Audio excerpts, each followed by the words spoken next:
So Mayor, thank you so much for coming in and spending your time here. I know you've got a last couple of days here that are fairly busy for you. Just for background for the listeners, you were elected as mayor in 2003 and again in 2007. Right. You've been an insurance agent for a number of years, and you were also elected as Skagit County Commissioner, and you've also been involved in local politics and community groups. You came into your first term as mayor to help create a friendlier atmosphere for the businesses here in Mount Vernon, and to rein in what you said at the time was overspending by the previous administration.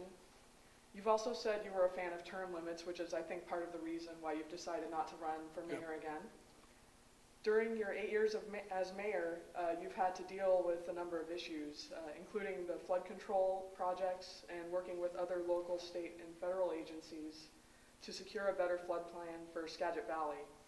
You've also helped create policies that promote the city's economic development, and you've worked to help outline the city's long-term growth. Looking back, what do you think was your biggest accomplishment and why? I would think it'd be twofold. One would be the initiation and partial completion of flood protection and redevelopment of the downtown area. I think that's something that's been pursued for the last 50 plus years, and it just never seemed to get any traction. And fortunately, with the cooperation of a lot of people, a lot of hard work by department heads and our employees, and cooperation by state and federal officials, we were able to get the first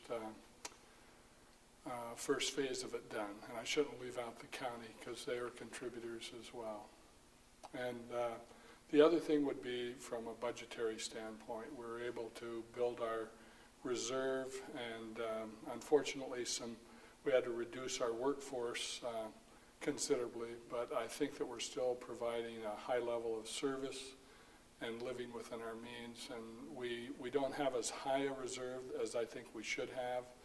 I think that topped out about $3.8 million in 2008, but now in the 2012 budget we'll be down about $2.1 million. We'll have that as a cushion, and I think it's very important that we do that.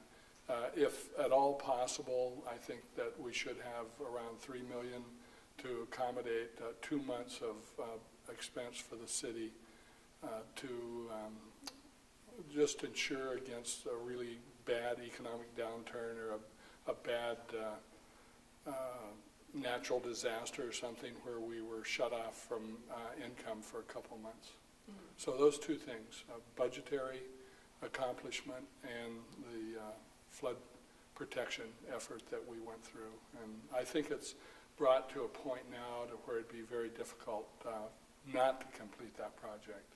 There's enough money, I think, in place to accommodate going to bid for that next year, providing the new administration and new council is willing to go there. Now those two things that you mentioned, those are some efforts that require a lot of teamwork, like you said. I want to know, though, if there's any moments that you think that you're most proud of with your actions as mayor of Mount Vernon.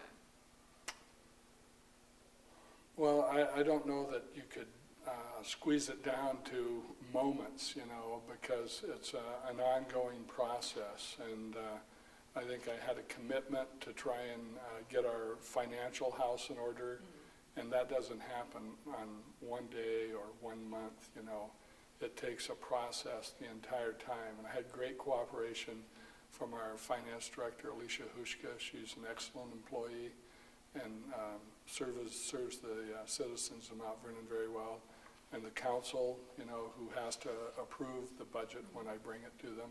So I credit both of them and all of the employees there for their cooperation and their part in doing that, because they have to make sacrifices as well. We had unions that gave up cost of living increases that they had already negotiated to save positions, but also to help us make our budget. Okay. Well, I want to talk a little bit about some information that we reviewed going into the election for 2007. You've also been known for having an intimidating management style that in the beginning sort of prompted an exodus of city department heads and employees. How would you describe your management style, and how do you think that has changed since you took office?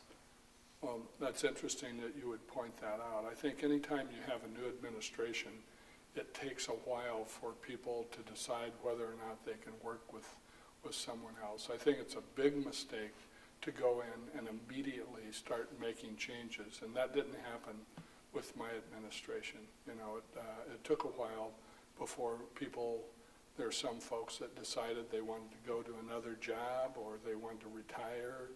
You know, I can think of one example, for instance, with our public works director who had been with the city a few years.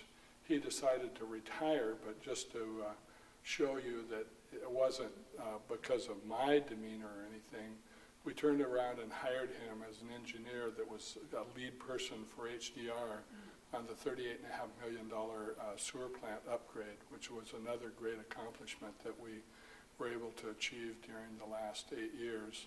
And that person came back and worked with us and worked out really well.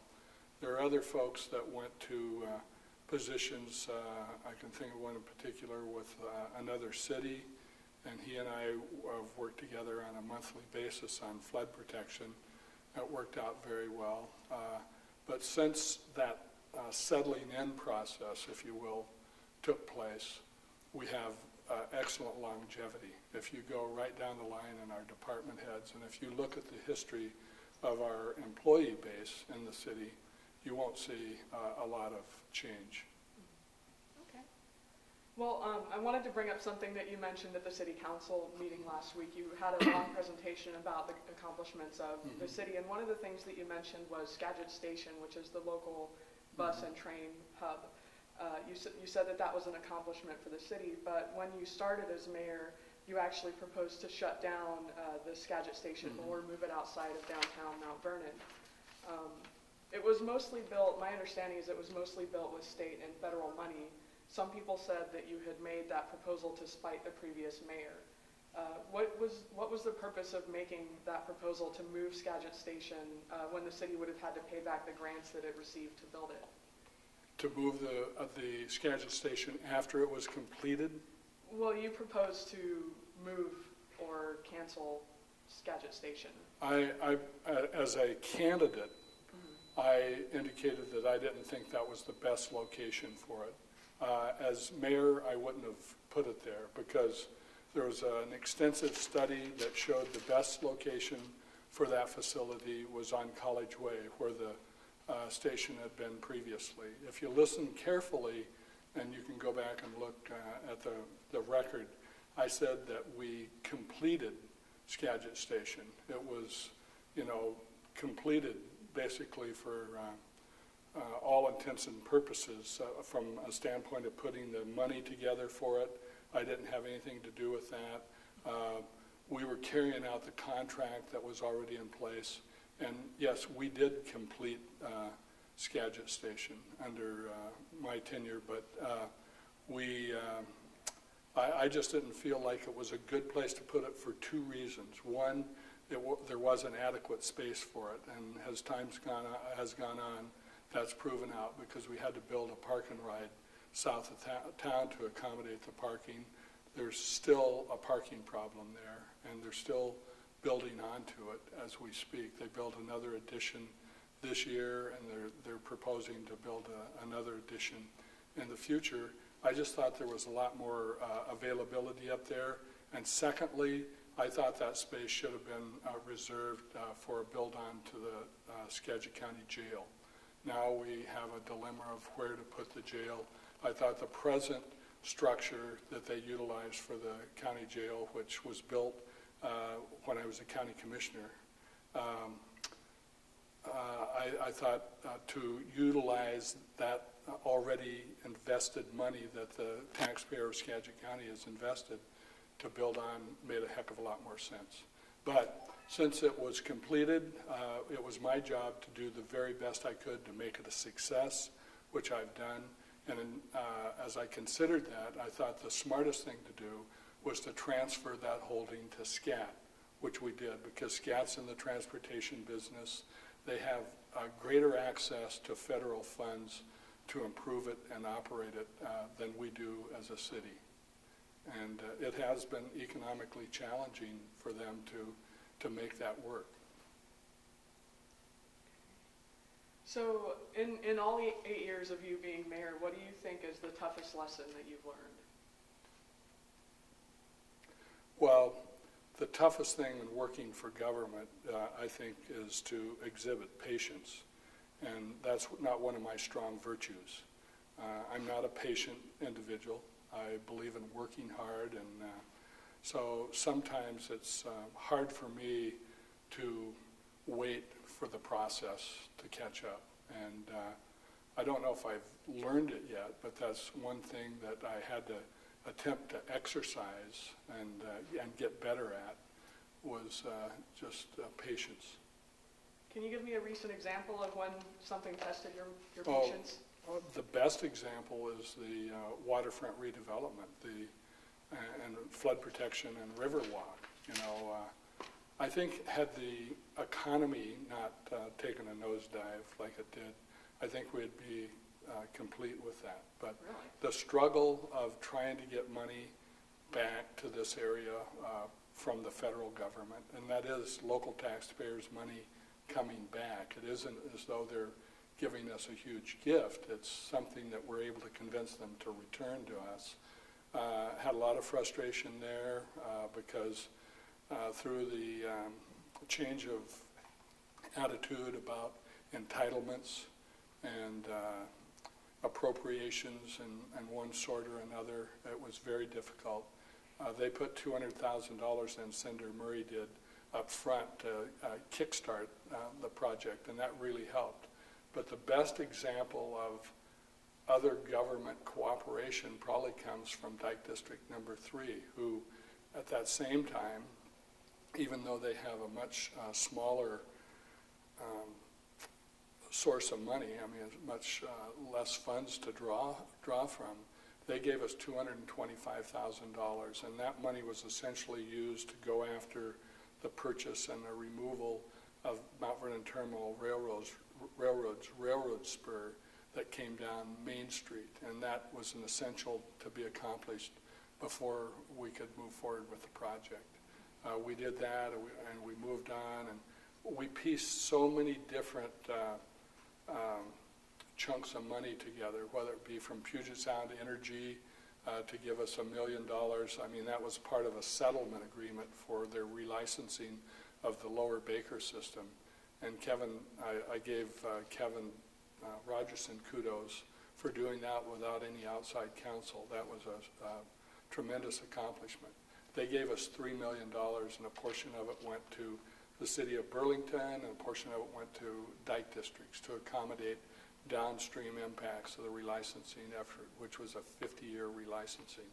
So that was probably one of the things that I would point to is the lack of ability to get some of our money back. And in saying that, though, I would compliment Governor Gregoire, because she, on 2 different occasions, gave us consideration in her capital budget. I think it was 3 sessions ago, she put $1 million in the capital budget for that project. This very last session, which was an extremely tight and tough legislative session for both her as a governor and the legislature, she put $1 million into her capital budget. We got $700,000 of that through the legislative process. And those are really significant dollars for us right now. But Dyke District 3 not only gave us $225,000 up front there, they came back later and gave us $1 million for property acquisition. And then, as you heard last week, for the 3rd time, they gave us money, this time another $1 million to help with that. Not only have they contributed significantly from in the capital improvement process, but they also provide the flood fight along with us every time the river rises. So that's a really essential service that they provide to us and the people that have property and businesses downtown. Okay. So what do you think is the most contentious issue that you've dealt with? Ever in my political career or As mayor? As mayor. I want you to differentiate there.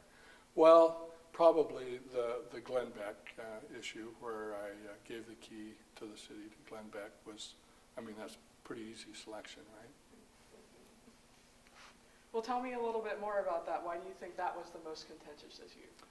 I think because it was publicized in the way the media dealt with it, not just local media, but regional and even national media, the attention that it drew to that event, which I still contend wasn't near as significant as it was painted to be, because what we were recognizing Glenn Beck for, what I was recognizing Glenn Beck for, was his accomplishment as a professional in his business and not his political